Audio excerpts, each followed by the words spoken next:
Hello, I am Will, And I'm Nick. and today we're going to talk about the Cold War, which was naturally fought with freeze rays. Oh, what's that? Okay.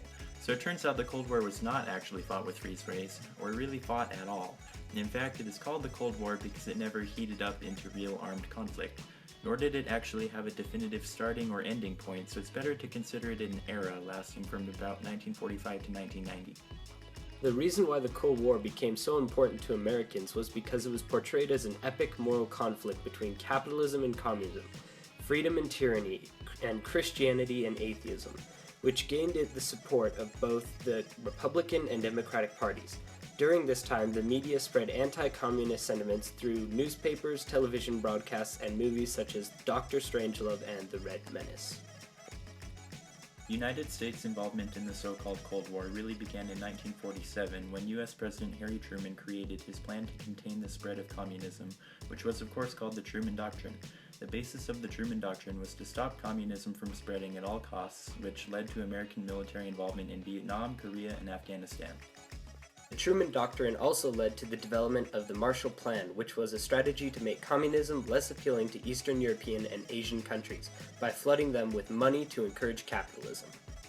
The early part of the Cold War is characterized by the space race, as both the United States and the Soviet Union fought for dominance in aerospace technology.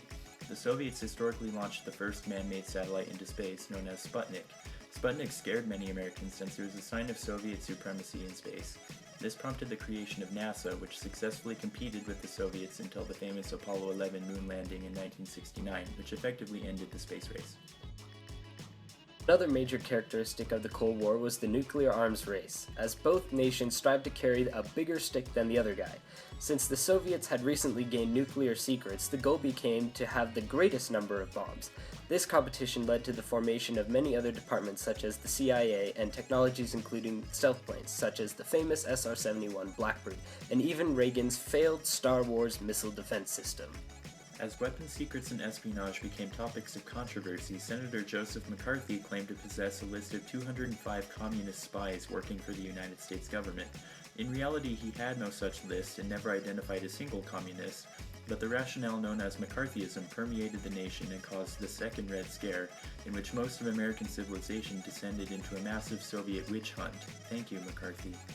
Following World War II, Germany was split into East and West, and Berlin was likewise split even though it was situated entirely in the East. This meant that supplies had to be brought through East Germany into West Berlin, until Stalin blockaded the roads, thereby forcing the United States and other Allied air crews to deliver supplies via the renowned 11-month-long Berlin airlift.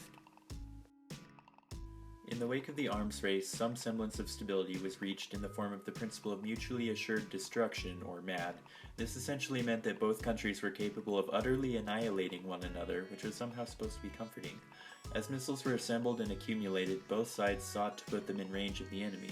The United States held missile silos in Turkey, so the Soviets in turn placed their own missiles in Cuba in what is known as the Cuban Missile Crisis. In closing, the Cold War was not exactly a real war, even though it caused several very real wars in other nations as America fought to contain communism. The Cold War itself was really more of a perpetual preparation for a war that thankfully never happened.